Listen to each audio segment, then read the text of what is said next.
네, 인천 서구병 검단에서 온 목용종입니다. 경찰청장 직무대행님. 네, 차장입니다. 네, 치안정감 이야기만 계속 하고 있는 것 같아서 치안감 인사 관련해서도 협의 또는 추천하셨죠?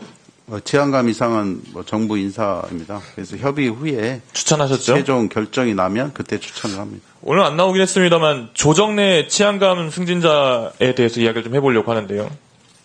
이 사람은 보니까 100일 경비단장 시절에 경찰 85명을 윤석열의 생일 파티에 파견했다라는 이야기가 나오고 있는데 이 부분에 대해 파악하고 계신가요?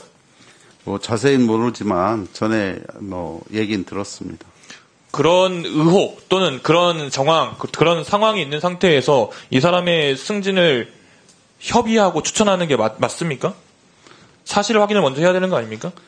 그 당시 그 상황에 대해서 알다시피 언론에도 많이 나왔고 그렇지만 저는 그 자체는 부적절하다고 생각을 합니다. 다만 그 사안이 여기서는 경력만 보낸 거기 때문에 그 자체가 인사상 불이익을 줄 정도인가 그 문제는 별도의 문제라고 생각을 합니다. 어쨌든 잘못은 했다라고 생각은 하시는 거죠? 일부 좀 부적절한 면이 있다라고 생각하시는 거죠? 알겠습니다. 박현수 국장님 나오시죠. 아까 계엄에 관여하지 않았다라고 계속 말씀하셨는데 본인이 말하는 관여라는 건 어떤 걸 말하는 건가요? 이를테면 장관이나 청장으로부터 지시를 받거나 또는 지시사항을 전달하거나 지시사항 전달받은 것을 제가 다시 향후에 그 실행을 한 이후에 다시 보고하는 이런 것들이라고 좋습니다. 그거 방금 말씀하신 거는 계엄 당시 계엄이 일어났을 때를 기준으로 말씀을 하시는 것 같아요. 그 이전에 계엄 관련된 내용을 들은 적도 없습니까? 네, 그렇습니다. 박현수 국장의 통화 내용들이 여러 가지 언론들을 통해서 밝혀지고 있는데 임정주 경찰청 경비국장과 통화했죠? 네, 그렇습니다. 무슨 내용 통화했습니까? 임정주 경비국장과 통화할 당시에는 제가 막 그 계엄 사실을 인지하고 출근을 할 당시였습니다. 출근을 하면서 제가 임정주 국장한테 전화를 해가지고 담당하는 국장입니다. 계엄 담당 국장. 계엄 상황이 어떠냐는 것을 물어봤을 때 본인도 지금 막 출근을 하고 있어서 정확한 내용을 모르고 있다 해서. 네, 좋습니다. 거기까지 하시죠. 계엄 상황에 대해서 확인을 하셨다는 거죠? 계엄 상황을 문의했으나. 문의했죠? 아까 답변하셨는데 경찰국장으로서 행안부 경찰국장으로서의 역할이 무엇인지 본인이 말씀하셨어요? 네. 다시 한번 말씀해 보시죠. 경찰국장이 한 일이 뭡니까? 장관이 가지고 있는 법적 권한에 따르는 장관 업무를 보좌하는 업무. 그 다음으로 인사와. 네, 인사와 자치경찰 지원 업무 등을 맡고 방금 있습니다. 말씀하신 그 내용이 부합합니까? 그 경찰국장 역할입니까? 경찰국장이 경비국장 계엄에 실질적으로 뛰고 있는 그 경비국장한테 연락을 해서 확인할 내용입니까? 제가 말씀드리는 부분은 일반적인 말씀을 드리는 거고요. 치안 사무를 총괄하고 있는 장관에게 그 당시에 그 말인즉슨 계엄 관련된 내용을 이상민 당시 행안부 장관에게 보고해야 될 상황이었다는 거네요. 상황에 따라서는 보고할 수 있다고 생각했습니다. 그 말이 앞뒤가 안 맞기도 합니다. 방금 일반적이라고 말씀하셨는데 전혀 일반적인 상황이 일단 아닌 거는 인정합니다. 전대미문의 상황이죠. 그래서 그러면 이제 질문을 제가 다시 다르게 드려보겠습니다. 지금 어쨌든 서울 경찰, 서울 치안을 책임지는 자리에 일단 가 계십니다. 인수인계 다 받으셨어요? 네, 그렇습니다.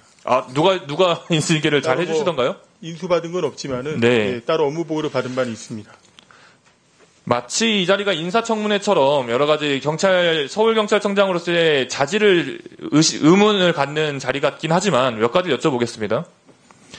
비상계엄이 다시 한번 벌어졌을 때 서울경찰청장이라면 어떻게 대응하셨을 겁니까?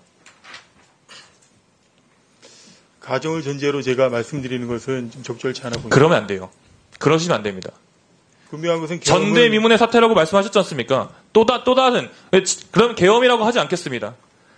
윤석열이라고 하지 않겠습니다. 또 다른 누군가가 본인이 서울경찰청장 직무를 맡고 있을 때 그런 전대미문의 사태를 일으키면 어떻게 할 겁니까? 법과 원칙에 따라 대응하겠습니다. 방금 집에서 계엄 사태를 확인했다라고 하셨는데 그 비슷한 대답을 누가 하셨는지 아십니까? 조지호 경찰청장, 김봉식 서울경찰청장이 그렇게 대답했습니다. 그래서 신뢰를 국민들이 못하는 거예요. 그래서 더 명확하게 대답을 하셔야 되는 겁니다. 비상계엄 사태 일어나면 어떻게 하시겠습니까? 법과 원칙에 따라 대응하겠습니다. 법과 원칙이라는 게 상관의 지시 또는 상부의 지시를 따르는 게 법과 원칙을 이야기하는 겁니까? 그렇지는 않습니다. 위법하고 위헌적인 명령을 받지 않는 것도 법과 원칙에 따라 다 하는 것이죠? 네, 그렇습니다. 다른 질문 드려보죠. 체포영장 발부는 뭐 여러 가지 경찰 업무를 하시다 보면은 접하게 되는 상황일 텐데 예. 발부된 법원으로부터 발부된 체포영장을 거부하는 사태가 일어나면 어떻게 대응하시겠습니까? 제가 누구라고 말 안 했습니다. 그것 또한 법과 원칙에 따라 대응을 하겠습니다. 거부를 한다면 체포영장 발부에 대해서 그 집행을 거부한다면 거기에 대해서 강력하게 대응해야 되죠. 그렇죠? 법과 원칙에 따라 대응하겠습니다. 윤석열 대통령이 관저 안에서 버티고 안 나올 때 서울경찰청에서도 기동단이 파견됐나요? 기동대가? 관저 주변에서는 서울경찰청 기동단이 항상 대기하고 있었던 것으로 알고 있습니다. 비슷한 상황이 와도 그렇게 계속 대기시킬 건가요? 아니면 서울경찰청은 빠질 건가요? 법과 원칙에 따라 대응하겠습니다. 법과 원칙이라고 대답하시는 게 참 맞는 키처럼 대답을 하시는데요. 그렇게 대답하시면 안 된다고 다시 한번 말씀드립니다. 지금은 아까 본인도 인지하고 있다시피 본인의 지금 현재 자리를 맡은 그 내용에 대해서 의구심을 가지시는 국민들이 너무나도 많아요. 잘 알고 계시죠? 아까 대답하셨지 않습니까? 잘 알고 계시죠? 그렇다면 더더욱 본인이 거기에 대해서 해명을 잘 하셔야죠. 그렇게 지금 두루뭉술하게 넘어가려면 어떻게, 아무도 본인에 대해서 의심만 더 쌓여가는 겁니다. 다시 한번 기회를 드리겠습니다. 법과 원칙대로 하는 건 당연한 대답이고, 법과 원칙에 따라서 누구 편에 서겠습니까? 국민 편입니까? 대통령 편입니까? 오로지 법과 원칙에 따라 대응하도록 하겠습니다. 국민 편에 서신다고 대답을 그렇게 하기 네, 어렵습니까? 오로지 국민 앞에 서서 국민의 편에서 법과 원칙에 따라 대응하겠습니다.